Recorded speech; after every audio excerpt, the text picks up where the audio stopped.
Om Swastiastu. Pemirsa Bali TV seputar Bali kembali hadir dengan menyajikan sejumlah informasi di antaranya. Pos pemeriksaan KTP Gilimanuk siapkan skema puncak arus balik.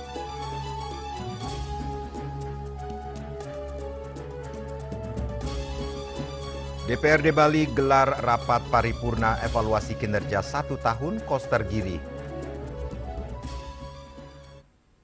Jangan lewatkan juga informasi menarik lainnya yang sudah disiapkan tim redaksi kami. Bersama saya, Madis Kedenkarang, inilah Seputar Bali selengkapnya.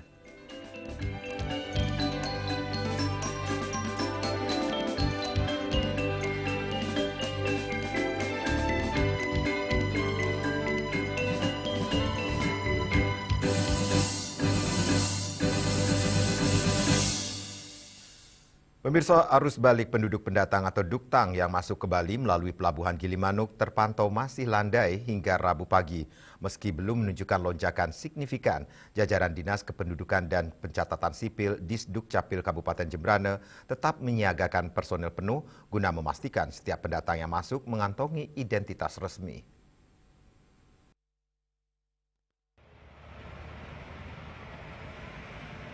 Kepala Bidang Pelayanan Pendaftaran Kependudukan pada Dinas Kependudukan dan Pencatatan Sipil Jembrana, Ikomang Sujana, Rabu 25 Maret, mengatakan dalam setiap sip penjagaan pihaknya menerjunkan tim gabungan sebanyak 13 orang. Personel ini terdiri dari unsur Dukcapil, Satpol PP, TNI, Polri, hingga Dinas Perhubungan dan Linmas. Langkah ini diambil sebagai antisipasi awal sebelum terjadinya puncak arus balik yang diprediksi akan melibatkan pengaturan lalu lintas lebih intensif dari pihak kepolisian. Saat ini pemeriksaan masih terpusat di pos kependudukan pintu masuk Bali yang lokasinya masuk Terminal Gilimanuk. Jika nantinya terjadi lonjakan penumpang, pihaknya telah menyiapkan skema pemeriksaan tambahan. Selain di pos KTP existing, pemeriksaan identitas juga akan diarahkan ke area jalan depan Patung Siwa untuk menghindari penumpukan kendaraan maupun orang di dalam pelabuhan. Hal ini dilakukan agar kelancaran arus lalu lintas dari kapal tetap terjaga tanpa mengabaikan aspek keamanan administrasi. Terkait teknis pemeriksaan, petugas di lapangan tetap mengedepankan pola edukatif namun tegas. Bagi pendatang yang kedapatan membawa KTP yang sudah tidak berlaku atau kehilangan identitas fisik, petugas akan melakukan verifikasi mendalam. Selama yang bersangkutan mampu menunjukkan bukti identitas pendukung seperti fotokopi, foto KTP di ponsel, memiliki NIK yang valid, serta ada penjamin yang jelas, mereka masih diberikan toleransi untuk melanjutkan perjalanan. Namun bagi pendatang yang benar-benar tanpa identitas dan tidak memiliki tujuan serta penjamin yang jelas, petugas dipastikan akan memulangkan mereka ke daerah asal. Berdasarkan data pemeriksaan pada Selasa 24 Maret pukul 19.00 WITA hingga Rabu 25 Maret pukul 07.30 WITA, tercatat ada 4 orang pelanggar yang terjaring. Mereka terdiri dari 1 orang dengan KTP tidak berlaku asal Jember, serta 3 orang tanpa KTP fisik yang berasal dari berbagai daerah di Jawa Timur. Setelah dilakukan pendataan dan pemeriksaan terhadap penjamin serta tujuan kerja mereka di Bali, keempatnya diizinkan melanjutkan perjalanan. Disdukcapil juga terus mendorong masyarakat untuk mulai beralih menggunakan identitas kependudukan digital IKD yang kini sudah berlaku secara nasional. Hal ini diharapkan dapat memudahkan proses verifikasi di pintu-pintu masuk Bali, sehingga mobilitas warga tetap berjalan lancar, namun tetap dalam pengawasan administrasi yang ketat. Surya Dharma, Bali Pos melaporkan. Arus mudik Lebaran 2026 di Pelabuhan Gilimanuk Jembrana dan Padangbayi Karangasem memicu kemacetan parah yang disebut sebagai salah satu yang terburuk dalam beberapa tahun terakhir. Kondisi ini menuai keprihatinan dari berbagai kalangan yang menyoroti sistem transportasi dan pemerataan pembangunan di Pulau Dewata.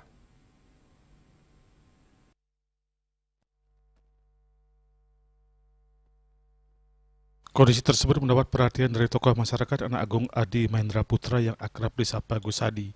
Ia menilai peristiwa ini sangat memprihatinkan terlebih karena kejadian serupa kerap berulang setiap tahun tanpa solusi yang tuntas. Menurutnya kemacetan ekstrim saat mudik harus menjadi bahan evaluasi menyeluruh, baik bagi pemerintah maupun masyarakat. Ia menekankan pentingnya pembenahan sistem transportasi secara terintegrasi, mencakup jalur darat, laut hingga udara, sebagai bagian dari upaya meningkatkan kesejahteraan masyarakat. Gus Adi juga mendorong pemerintah untuk menghadirkan solusi konkret seperti penambahan kapasitas infrastruktur dan layanan transportasi. Kejadian mudik yang tahun 2026 ini sangat memprihatinkan, ya. Jadi memang ya ada syukur, ada plus minus lah. Plus minusnya adalah pengunjung ke Bali tinggi. Sudah yaitu yang kedua adalah bagaimana arus mudik yang begitu tinggi. Terjadilah kemacetan di Gilimanuk, terjadi kemacetan.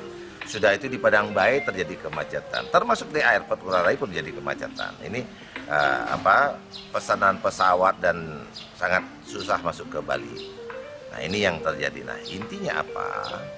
Ini sesuatu yang terjadi di setiap tahunnya, harus ada evaluasi. Ya, evaluasi ada catatan penting bagi pemerintah, ada catatan penting bagi masyarakat juga. Nah, apa yang kita harus lakukan dalam upaya tidak terulangnya kasus-kasus serupa. Nah, itu. Kalau saya mencermati terjadinya peristiwa ini adalah bagaimana kita dan pemerintah adalah mencarikan solusi. Jadi ini harus diperlancar. Transportasi ini adalah upaya bagaimana mempercepat kesejahteraan masyarakat. Jadi antara transportasi yang ada, runway, bagaimana kita menambah runway, mungkinkah kita nambah runway di Airport Ngurah Rai? Sudah itu di Pelabuhan Gilimanuk, mungkinkah kita tambah kapal? Nah, sehingga antreannya tidak panjang. Nah, sekarang kita harus bijaksana bagaimana menyikapi terhambatnya atau tidak lancarnya transportasi menjelang mudik dan kembalinya. Dengan evaluasi menyeluruh dan langkah strategis yang tepat, diharapkan permasalahan klasik saat arus mudik tidak kembali terulang di masa mendatang.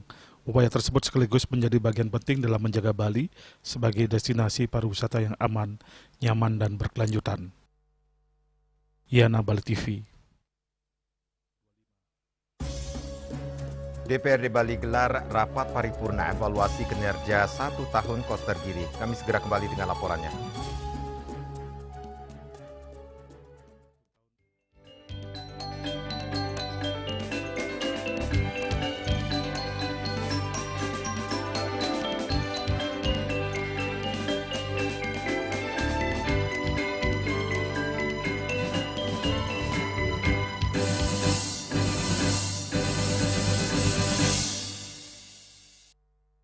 Minum kopi bisa dapat emas murni. Bisa dong, menangkan 20 emas murni dari Kopi Luwak. Kumpulkan kopi luwak favoritmu, tata menjadi rangkaian yang menarik, foto atau video, upload ke sosial media, dan tag @kopiluwak_official. Buruan kirim, jangan sampai ketinggalan. Kopi luwak dibuat dengan teknologi slow roasting yang diakui oleh BPOM. Harum nikmat aromanya menghadirkan kehangatan di bulan penuh berkah. Selamat Hari Raya Idul Fitri. Minal aizin, wal faizin, mohon maaf lahir dan batin. Hemco, cat kayu dan besi. Sulingi pemangku peseraman tetap mengusahakan pendidikan moral. Budi pekerti suko wibawo tan kewawo dening pejah gereha astro gereha setri ngeten ya. Aneka dua eka dua swalaksana batara. Jadi alam niki seiseneng jagat niki sami kesusup oleh desang yang widi. Siwa bumi, ring bumi niki wenten betara niki. Sakaraga ngai mecaru kan ngidupang pertiwi di Bali buana bumi mengurip niki.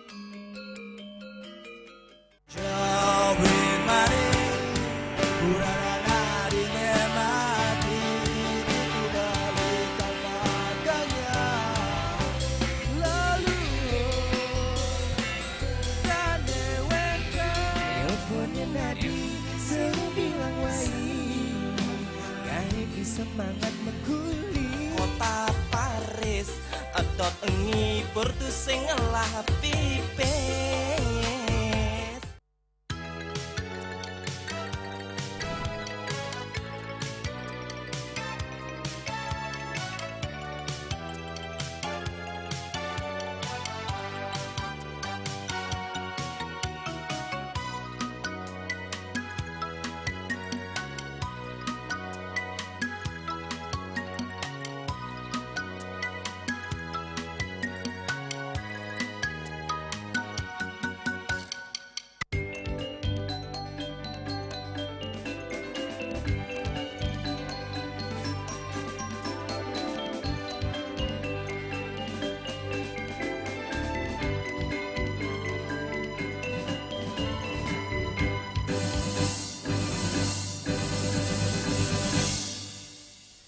Pemirsa, pemerintah Provinsi Bali menyampaikan pencapaian 1 tahun kepemimpinan Gubernur dan Wakil Gubernur Bali periode 2025-2030 pada rapat paripurna DPRD Bali yang digelar di Gedung DPRD Bali, Denpasar, hari Rabu 25 Maret 2026. Dalam pidatonya, Gubernur Bali menegaskan pembangunan Bali 5 tahun ke depan menjadi pondasi pelaksanaan haluan pembangunan Bali 100 tahun. Ketua DPRD Rapat paripurna ke-28 DPRD Provinsi Bali mengagendakan penyampaian laporan keterangan pertanggungjawaban Kepala Daerah tahun anggaran 2025. Rapat dipimpin Ketua DPRD Bali Dewa Made Mahayatnya dan dihadiri Gubernur Bali Wayan Koster serta Wakil Gubernur Bali Nyoman Giriprasta.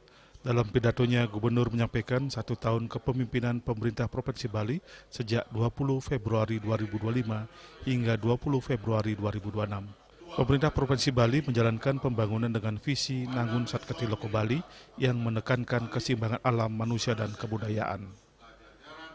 Sejumlah program prioritas dijalankan antara lain penguatan adat dan budaya Bali, penataan pariwisata berkelanjutan, peningkatan pelayanan kesehatan dan pendidikan, serta penanganan masalah lingkungan termasuk pengelolaan sampah. Salah satu program besar yang didorong adalah penataan sistem pengelolaan sampah dan rencana penutupan TPA Suwung. Periode 5 tahun ke depan menjadi fondasi penting bagi pembangunan Bali dalam kerangka haluan pembangunan Bali 100 tahun.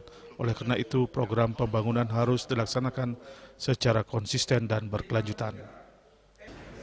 Karena itu, sekarang semua jajaran sudah dikerahkan untuk melaksanakan ini dengan cepat, sehingga 31 Maret itu sudah terakhir akan membawa sampah organik ke TPS Suwung. Mulai 1 April sampai 31 Juli 2026 hanya boleh membuang sampah residu. Tidak boleh lagi membuang sampah organik. Sampah organik harus dikelola di sumbernya. Dan mulai 1 Agustus 2026 TPA Suwung sudah harus ditutup total. Tidak boleh lagi bawa sampah dalam bentuk apapun ke TPA Suwung. Kita bersyukur karena Bali dijadikan pencernaan untuk menyelesaikan masalah sampah di Indonesia oleh Bapak Menteri Lingkungan Hidup. Dengan tegas dan keras beliau memberikan arahan agar pengelolaan sampah ini bisa dilakukan dengan baik. Karena itu Titiang pun terus sekarang memantau situasi dan mengerjakannya bersama jajaran. Sementara itu, Ketua DPRD Bali Dewa Made Mahayatnya mengapresiasi pidato Gubernur yang dinilai telah sesuai dengan visi dan misi pembangunan Bali. Dalam penyelenggaraan pemerintahan, semua dijalankan berdasarkan undang-undang dan peraturan pemerintah dengan tujuan untuk kepentingan masyarakat Bali. Dewa Made Mahayatnya juga menghimbau masyarakat agar turut menjaga lingkungan Bali, terutama dalam penanganan sampah dan menjaga keasrian alam. Pada masyarakat Bali bahwa memang soal lingkungan kita sudah mengalami masalah yang begitu besar dan ini perlu dukungan dari seluruh masyarakat Bali, terutama bagaimana menangani sampah, juga melihat kanan kiri di sekitar apakah lingkungan kita hari ini masih asri, masih senang atau bahagia dengan perasaan kita pandang hijaunya, hamparannya, atau memang sudah tercemari. Tolong ini juga menjadi perhatian kita bersama, ini pulau kita yang kita cintai. Saat ini DPRD Bali juga tengah membahas sejumlah rancangan peraturan daerah terkait perlindungan lingkungan termasuk wacana pembatasan pembangunan agar minimal 30% lahan tetap menjadi ruang hijau. Langkah ini diharapkan mampu menjaga keseimbangan lingkungan serta mencegah risiko banjir di masa depan. Winato, Bali TV. Dinas Perumahan Kawasan Permukiman dan Pertanahan atau Dinas Perkimta Kota Denpasar melalui bidang kawasan permukiman menggelar sosialisasi penyadaran publik pencegahan tumbuh dan berkembangnya permukiman kumuh di Banjar Pemangkalan, Desa Ubung Kaje, Denpasar.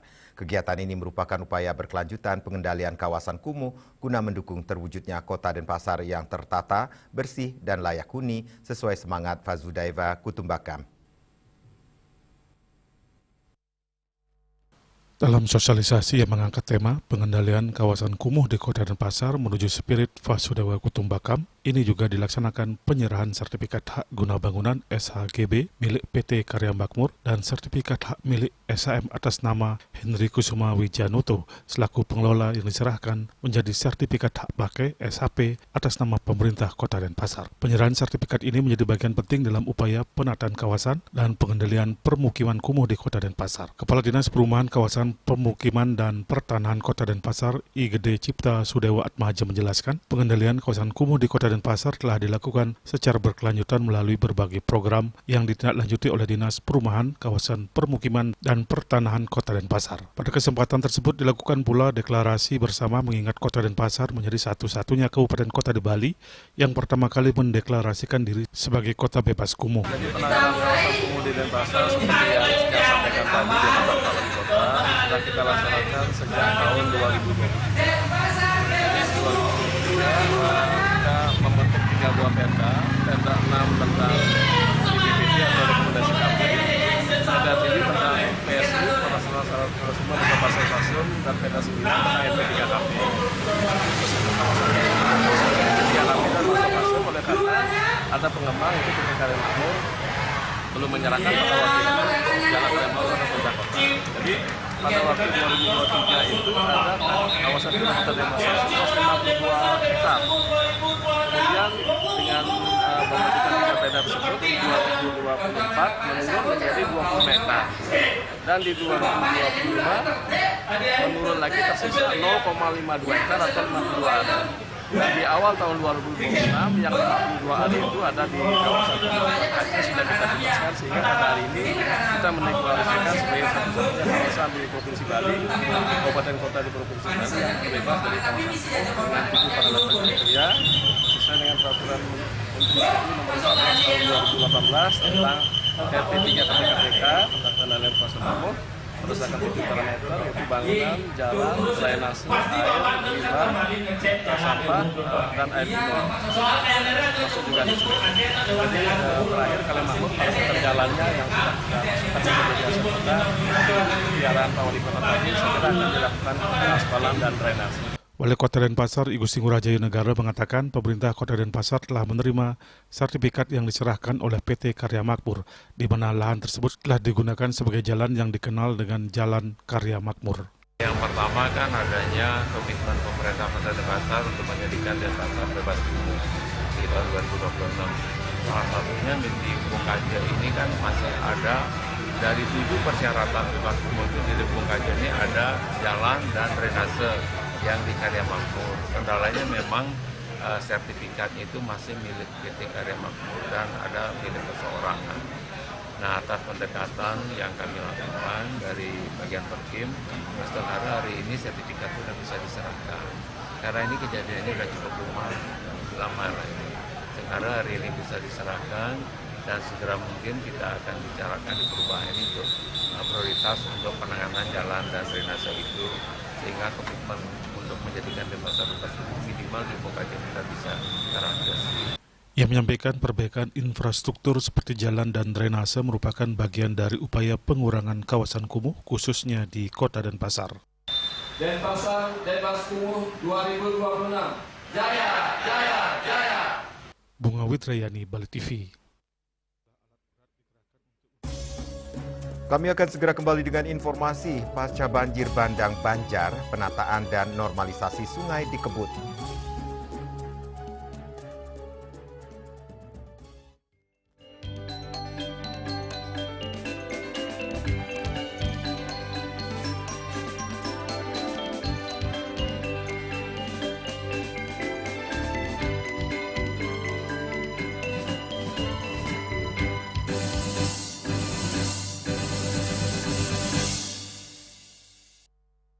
Minum kopi bisa dapat emas murni. Bisa dong, menangkan 20 emas murni dari Kopi Luwak. Kumpulkan kopi luwak favoritmu, tata menjadi rangkaian yang menarik, foto atau video, upload ke sosial media, dan tag @kopiluwak_official. Buruan kirim, jangan sampai ketinggalan. Kopi luwak dibuat dengan teknologi slow roasting yang diakui oleh BPOM. Harum nikmat aromanya menghadirkan kehangatan di bulan penuh berkah. Selamat Hari Raya Idul Fitri. Minal aizin, wal faizin, mohon maaf lahir dan batin. Cat Color dengan daya sebar yang luas, cepat kering, dilengkapi 39 pilihan warna. Kualitas dijamin terbaik. Cat Color harga ekonomis.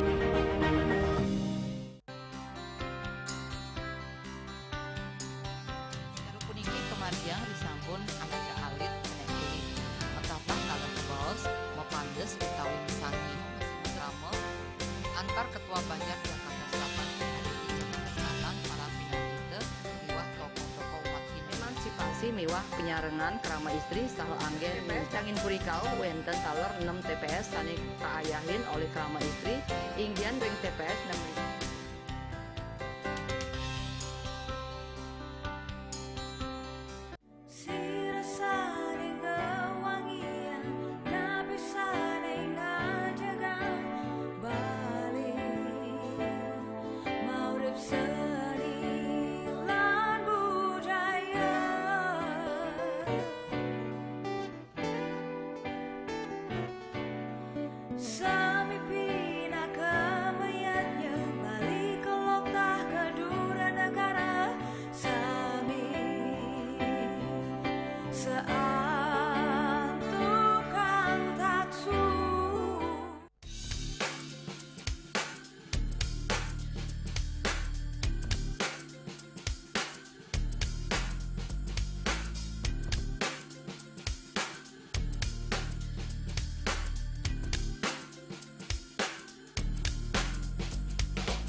Pemirsa, pasca banjir bandang yang melanda sejumlah desa di Kecamatan Banjar Buleleng, penataan ulang kawasan terdampak kini mulai dilakukan.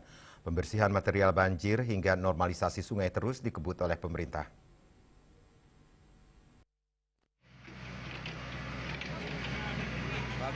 Sejumlah alat berat dikerahkan untuk membersihkan sisa material banjir di beberapa titik terdampak. Pemerintah Kabupaten Buleleng melalui instansi terkait juga melakukan penataan ulang kawasan guna meminimalisir dampak banjir di kemudian hari. Sekretaris Daerah Kabupaten Buleleng, Gede Suyase, menyatakan penanganan pasca banjir dilakukan secara bertahap dengan melibatkan berbagai pihak. Normalisasi sungai dilakukan oleh Balai Wilayah Sungai, sementara perbaikan saluran drainase ditangani Dinas Pekerjaan Umum dan Tata Ruang. Ini juga ada cari seluruh muspika kecamatan melakukan pembersihan di pantai Dencari dengan alat berat. Kita terus masih menggunakan alat berat untuk itu karena kalau manual mungkin terlalu lama karena sampah-sampahnya masih sangat banyak. Jadi selebihnya untuk normalisasi sungai kan BWS. Ya, kita harus tahu bahwa status tukad itu kan yang menjadi kewenangan BWS. Nah, kecuali kalau drainasenya baru nanti kabupaten. Sementara itu, kebutuhan logistik bagi warga terdampak telah terpenuhi melalui bantuan dari masyarakat, program TJSL, serta pemerintah daerah. Sejumlah rumah warga juga telah menerima dana stimulan dari pemerintah Provinsi Bali untuk perbaikan. Selain itu, SD Negeri 5 Banjar yang sebelumnya pernah terdampak banjir direncanakan akan direvitalisasi pada tahun 2027 dengan pembangunan gedung bertingkat sebagai upaya mengurangi risiko banjir di masa mendatang. Yasri Yuli, Bali TV. Pemirsa, upacara Ngrebong dilaksanakan di Catus Pate, Desa Adat Bebalang. Upacara ini merupakan ritual sakral yang syarat makna spiritual dan filosofi mendalam bagi kehidupan masyarakat adat setempat.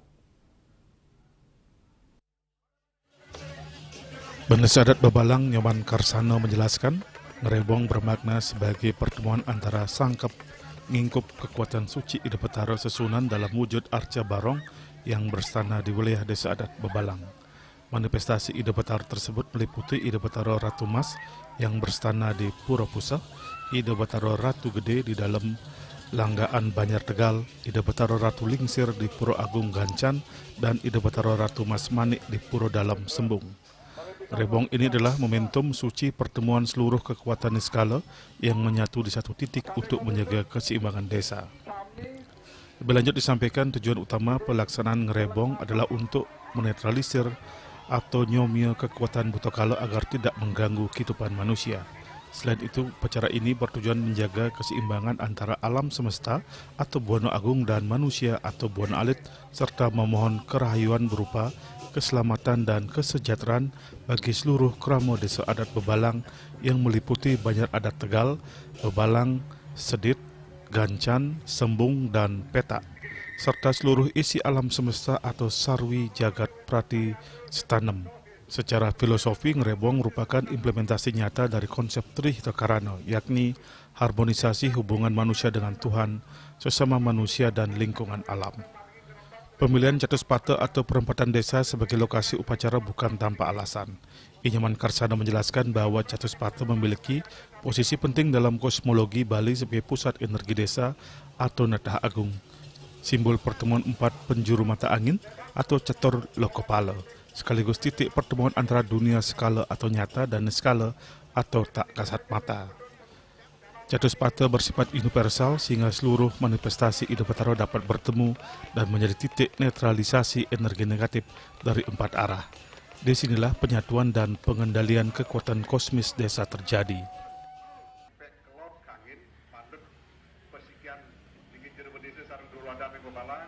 Dalam pelaksanaannya, ide sesunan yang tedun Ngrebong diantaranya ide Betara sesunan Arca Barong Sungsungan Banjar sedesa adat Bebalang atau Gebok Tlung Ngatus, serta masing-masing sungsungan dari Banjar adat Bebalang, Tegal, Gancan, dan Sembung.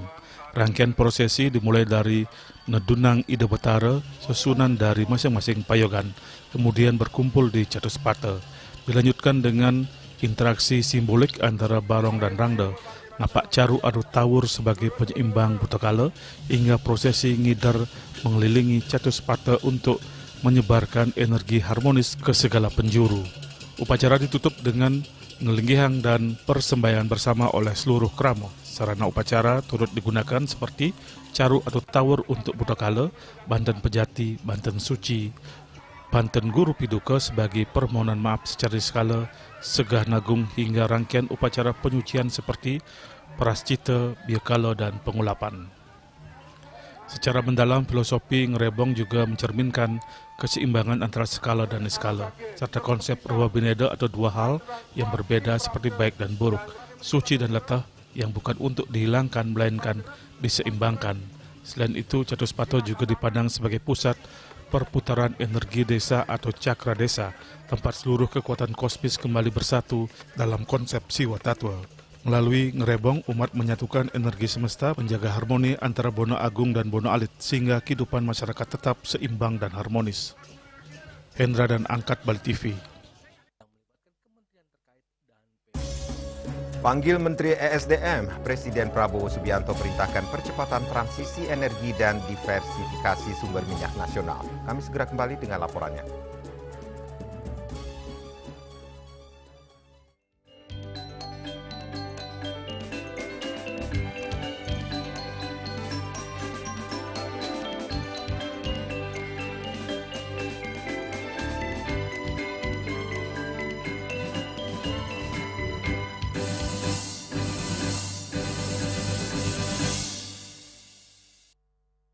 Minum kopi bisa dapat emas murni. Bisa dong, menangkan 20 emas murni dari Kopi Luwak. Kumpulkan kopi luwak favoritmu, tata menjadi rangkaian yang menarik, foto atau video, upload ke sosial media, dan tag @kopiluwak_official. Buruan kirim, jangan sampai ketinggalan. Kopi luwak dibuat dengan teknologi slow roasting yang diakui oleh BPOM. Harum nikmat aromanya menghadirkan kehangatan di bulan penuh berkah. Selamat Hari Raya Idul Fitri. Minal aizin, wal faizin, mohon maaf lahir dan batin.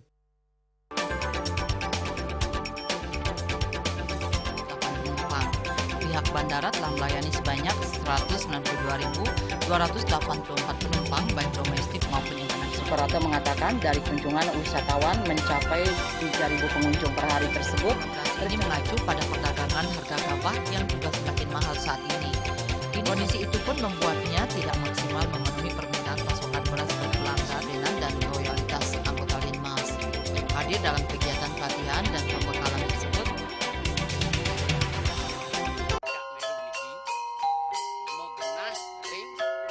Selanjutnya tahun 1639 atau tahun 1707 akan di pura ini dapat dikelompokkan Ratu Penatih, penyusun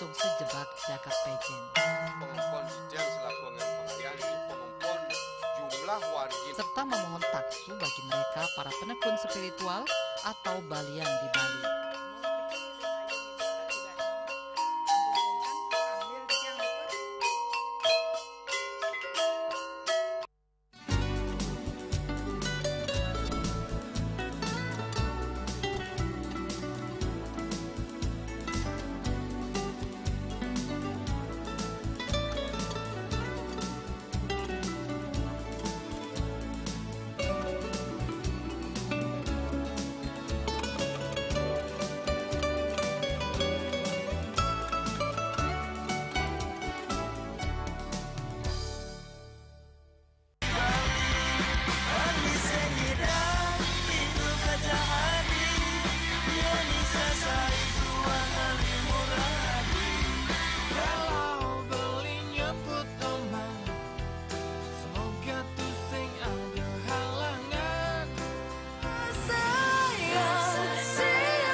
Sudah di day pasti kesebutan. Iya, setengah 3 ngatas papat Bali tip.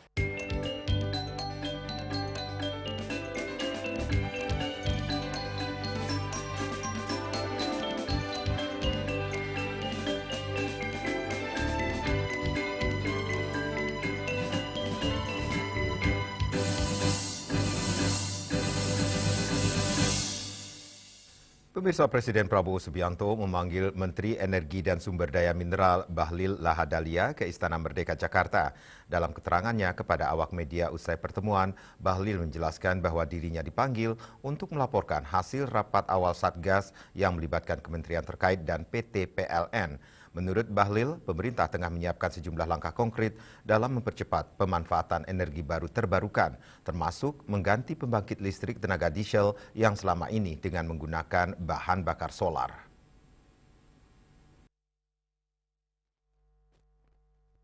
Dalam keterangannya kepada awak media usai pertemuan, Bahlil menjelaskan bahwa dirinya dipanggil untuk melaporkan hasil rapat awal Satgas yang melibatkan kementerian terkait dan PT PLN. Menurut Bahlil, pemerintah tengah menyiapkan sejumlah langkah konkret dalam mempercepat pemanfaatan energi baru terbarukan, termasuk mengganti pembangkit listrik tenaga diesel yang selama ini menggunakan bahan bakar solar. Ia juga menjelaskan bahwa program tersebut akan diterapkan secara bertahap di berbagai wilayah Indonesia, khususnya pada pembangkit listrik yang masih bergantung pada bahan bakar solar. Menghadap Bapak Presiden dipanggil untuk melaporkan perkembangan pembahasan Satgas EBTKE, energi baru terbarukan dan konversi kendaraan dari bensin ke listrik. Dan karena kemarin kami sudah melakukan rapat perdana yang dihadiri oleh 8 menteri di rapatnya di ESDM, termasuk PLN, saya melaporkan tentang langkah-langkah yang harus dilakukan. Mungkin pasca hari raya ini sudah bisa action, dan pertama yang kita akan selesaikan adalah diesel-diesel, PLTU yang dari solar akan kita selesaikan semua dengan PLTS, dan juga adalah geothermal. Itu mungkin yang perlu saya sampaikan. Di mana aja Pak? Lokasinya tersebar di seluruh Indonesia, terutama pembangkit-pembangkit yang selama ini memakai solar. Karena dalam kondisi geopolitik perang ini tidak bisa kita memastikan bahwa energi kita ini akan seperti apa dalam konteks jangka panjang.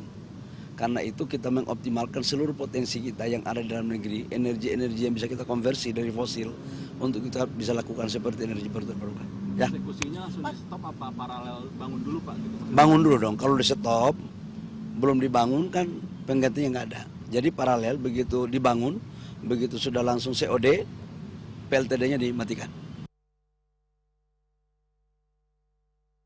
Selain membahas transisi energi, dalam pertemuan tersebut juga membahas langkah antisipasi pemerintah terhadap dinamika geopolitik global yang dapat mempengaruhi pasokan energi, termasuk situasi di Selat Hormuz.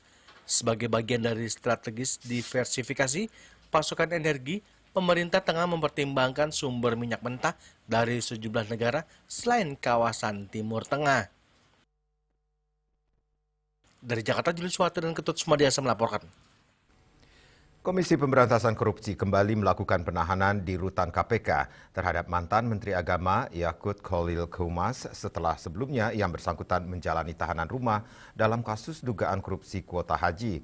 Yakut Khalil kembali ditahan di rutan KPK setelah menjalani serangkaian tes kesehatan di Rumah Sakit Bayangkara Polri pada hari Senin 23 Maret.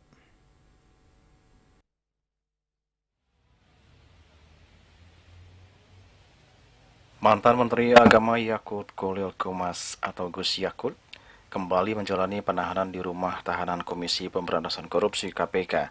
Gus Yakut harus kembali ke rutan KPK setelah lembaga anti rasuah itu menerima banyak kritikan terkait perubahan status penahanannya. Kritikan terhadap kinerja KPK memicu keputusan pencabutan status tahanan rumah dan mengembalikan ex-Menak tersebut ke rutan. Deputi Penindakan dan Eksekusi KPK Asep Guntur Rahayu mengatakan keputusan peralihan status dari tahanan rumah kembali ke rumah tahanan negara dilakukan pada Senin 23 Maret 2026. Hanya saja proses penahanannya baru bisa dilakukan pada Selasa 24 Maret. Hal itu dikarenakan yang bersangkutan harus menjalani serangkaian tes kesehatan di Rumah Sakit Bayangkara Polri terlebih dahulu guna memastikan kondisi kesehatannya. KPK pun memastikan proses penyidikan perkara dugaan korupsi kuota haji tersebut akan terus berjalan sesuai mekanisme hukum yang berlaku. Saya akan menyampaikan bahwa pada hari kemarin, tanggal 23 Maret, hari Senin, atas keputusan lembaga, kami telah mengalihkan kembali penahanan saudara YCI ke rumah tahanan negara yang ada di K4 di gedung KPK ini. Mengapa mungkin prosesnya dari kemarin tidak langsung, harus menunggu sampai hari ini, karena tentunya ada prosedur yang harus kami lalui, yaitu melakukan asesmen kesehatan. Asesmen kesehatan dilakukan sejak sore kemarin di Rumah Sakit Besar Polri di Kramat Jati. Kenapa dipilih Kramat Jati? Tentunya yang pertama adalah karena berdekatan dengan tempat tinggal saudara YCI, dan kemudian juga ketersediaan peralatan dan juga dokter ahli yang ada di sana. Yang berikutnya, kami izin menyampaikan ucapan terima kasih yang sebesar-besarnya atas dukungan dari masyarakat kepada kami untuk melakukan proses-proses penanganan perkara kuota haji ini. Dan tentunya mengapa, kalau ada pertanyaan ya, mengapa hari ini dipindahkan atau dialihkan kembali? Yang pertama karena memang besok sudah terjadwal ada permintaan keterangan kepada yang bersangkutan. Yang kedua juga besok rencananya kami ada progres ya terkait dengan penanganan kuota haji ini. Ditunggu saja besok ya progresnya, dan tentunya kita akan konversi lagi besok. Gus Yakut sebelumnya ramai disorot publik karena status penahanannya dialihkan secara tiba-tiba oleh KPK. KPK mengalihkan status penahanan Gus Yakut dari rutan menjadi tahanan rumah di Condet, Jakarta Timur pada Sabtu 21 Maret 2026. Gus Yakut ditetapkan sebagai tersangka dugaan korupsi penyalahgunaan kuota haji tambahan periode 2023-2024 yang diduga merugikan keuangan negara sekitar 622 miliar rupiah. Dengan penahanan kembali Gus Yakut, KPK memastikan proses penyidikan akan terus berlanjut hingga berkas perkara lengkap. KPK juga menargetkan segera melimpahkan kasus Gus Yakut ke tahap penuntutan atau persidangan. Julius Warte dan Ketut Sumadiasa melaporkan. Pemirsa, jangan beranjak dulu, kami segera kembali dengan laporan libur Lebaran 2026. Taman Marga Satwa Ragunan diserbu pengunjung.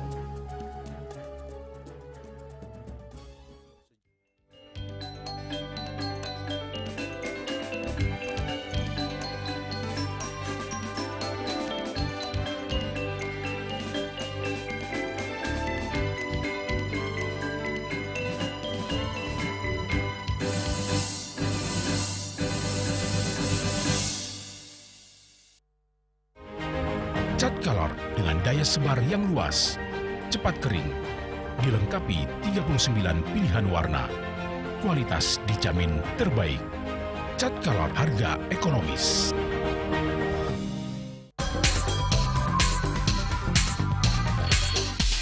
This indicates that Bali has recovered after the COVID-19 pandemic and has become the main destination for world tourists.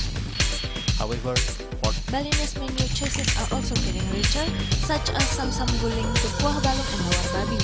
Although many restaurants serve similar menus made from pork, Thai, they leave behind telltale characteristics of fragments of DNA circulating in the blood, called cell-free DNA.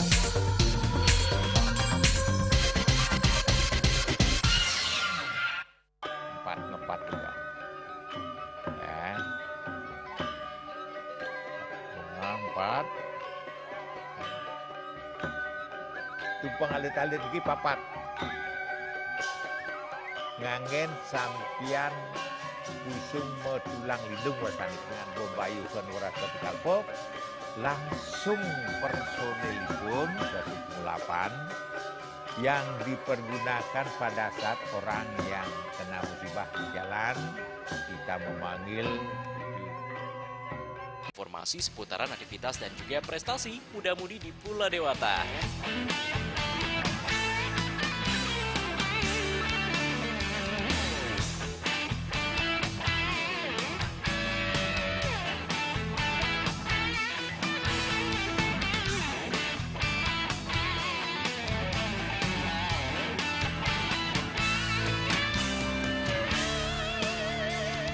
Terus kembangkan kreativitas, YWE, dan juga narkoba.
Pemirsa, Taman Marga Satwa Ragunan masih dipadati puluhan ribu wisatawan dari berbagai daerah untuk menghabiskan waktu liburan Idul Fitri 1447 Hijriah tahun 2026. Kepala Humas Taman Marga Satwa Ragunan, Wahyudi Bambang, memantau adanya peningkatan jumlah pengunjung sejak pintu masuk mulai dioperasikan. Ada hal yang menarik, para pengunjung Ragunan dapat menikmati liburan dengan piknik lesehan di atas tikar di area taman, terutama di bawah pepohonan rindang bersama keluarga tercinta. Taman Marga Satwa Ragunan masih dipadati puluhan ribu wisatawan dari berbagai daerah untuk menghabiskan waktu liburan Idul Fitri 1447 Hijriah tahun 2026.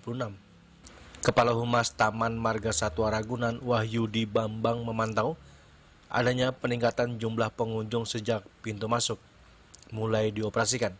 Ada hal yang menarik, para pengunjung Ragunan dapat menikmati liburan dengan piknik lesehan di atas tikar di area taman, terutama di bawah pepohonan rindang, sambil makan bersama keluarga tercinta. Kegiatan ini menjadi favorit untuk menghabiskan waktu dengan suasana santai, terjangkau, dan rindang, terutama di saat libur panjang. Wahyudi Bambang kembali mengatakan kepadatan semakin terasa saat memasuki area dalam dengan jalur pejalan kaki dipenuhi pengunjung yang hilir mudik. Mayoritas pengunjung datang bersama keluarga, pasangan, hingga rombongan wisata. Banyak di antaranya membawa anak-anak, lengkap dengan perlengkapan seperti tas ransel, stroller, hingga bekal makanan. Ya, tadi di posisi jam 9 pengunjung mencapai 10.000 pengunjung, dan kemungkinan hari ini akan masih terjadi kondisi puncak ya, puncak pengunjung. Kemarin tercatat 2 hari ya, kita baru buka di Minggu, Senin, Dan ini hari ketiga untuk buka Ragunan. Hari Minggu tercatat 72.000 pengunjung, 72.000 lebih pengunjung. Kemudian untuk hari Seninnya 80.000 ya, 80.000 lebih. Untuk hari ini masih diprediksikan masih tinggi, cuma untuk datanya masih akan terus berjalan.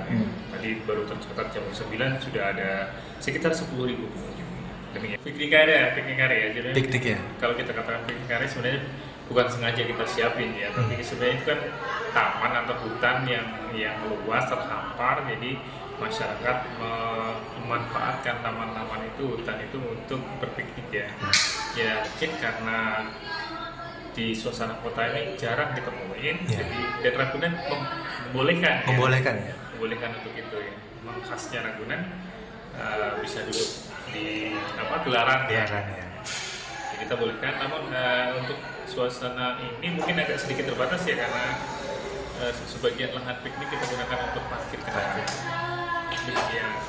Ragunan, Pak. Baik, kepada seluruh pengunjung Taman Marga Satwa Ragunan, seluruh pemirsa di tanah air, kami atas nama pimpinan dan seluruh staf karyawan-karyawan pengelola Taman Marga Satwa Ragunan mengucapkan selamat Hari Raya Idul Fitri 1 Syawal 1447 Hijriah. Minal aidin wal faizin, mohon maaf lahir dan Taman Marga Satwa Ragunan tidak hanya menjadi destinasi wisata biasa, tetapi juga menjadi tempat yang dinikmati dan ideal untuk piknik bersama keluarga. Dari Jakarta, Julius Suwati dan Ketut Sumadiasa melaporkan. Persoalan sampah masih menjadi momok menakutkan lantaran dampaknya merusak lingkungan untuk jangka panjang. Berangkat dari upaya komitmen bersama untuk peduli lingkungan dan pengelolaan sampah yang bertanggung jawab, kini Taman Marga Satwa Ragunan mengembangkan pengelolaan sampah organik menjadi pupuk kompos. Dengan pengelolaan sampah tersebut, diharapkan para pengunjung Ragunan berkontribusi dengan tetap membuang sampah pada tempatnya.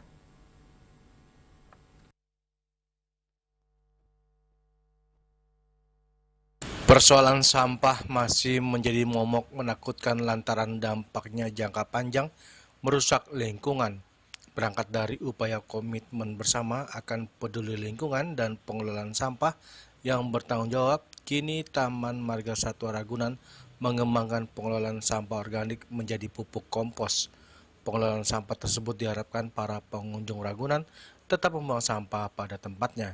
Kepala Humas Taman Marga Satwa Ragunan Wahyudi Bambang mengatakan ada beberapa tahapan dalam pengelolaan sampah, di antaranya pertama dilakukan proses pemilahan sampah untuk menentukan kelancaran proses pencacahan yang dapat memperluas sebaran pada sampah organik sehingga lebih mudah dan lebih cepat proses pelapukan. Dari Pak Menteri Lingkungan Hidup ya. Jadi sebenarnya kami sudah selaras dengan hal tersebut, kami sangat setuju mendukung apa yang menjadi kebijakan Pak Menteri ya. Untuk sampah kami sudah dari 2010 sudah mencanangkan gerakan Ragunan bersih ya.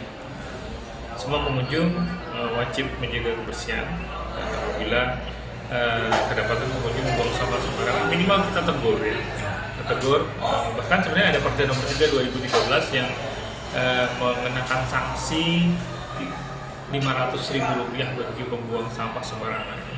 Dan ini kami sudah melakukan satu sosialisasi dan tentu saja kita fasilitasi dengan tempat-tempat sampah yang cukup memadai ya. Selain itu juga untuk masalah sampah, kami juga melakukan pengolahan secara internal ya. Oh, ada ya Pak di sini? Ada, kita punya composting ya, pengolahan limbah organik yang kita ubah menjadi kompos.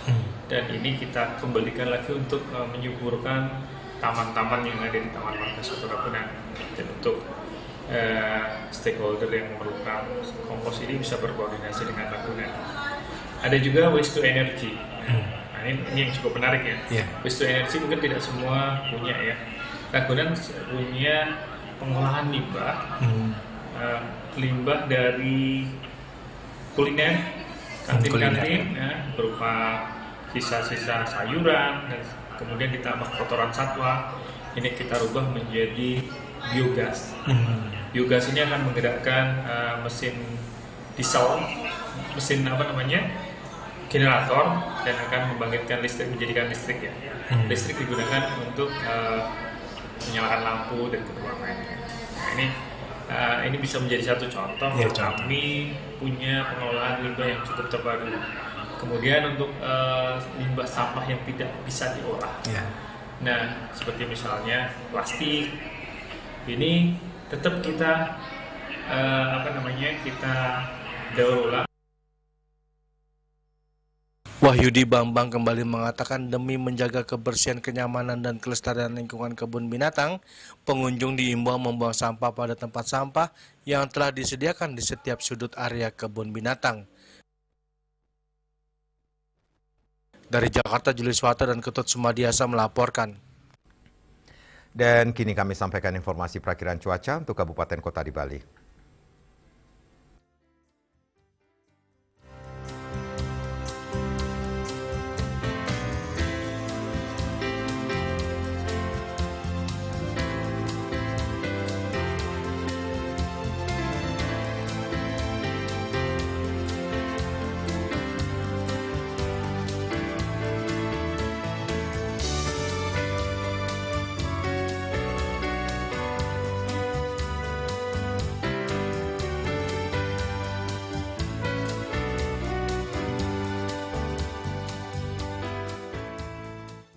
Seputar Bali bersama Minyak Apun Gadepati Usada Bali, keluarga sehat. Update terus informasi Anda dengan subscribe dan like YouTube channel Bali TV @newsbali.tv.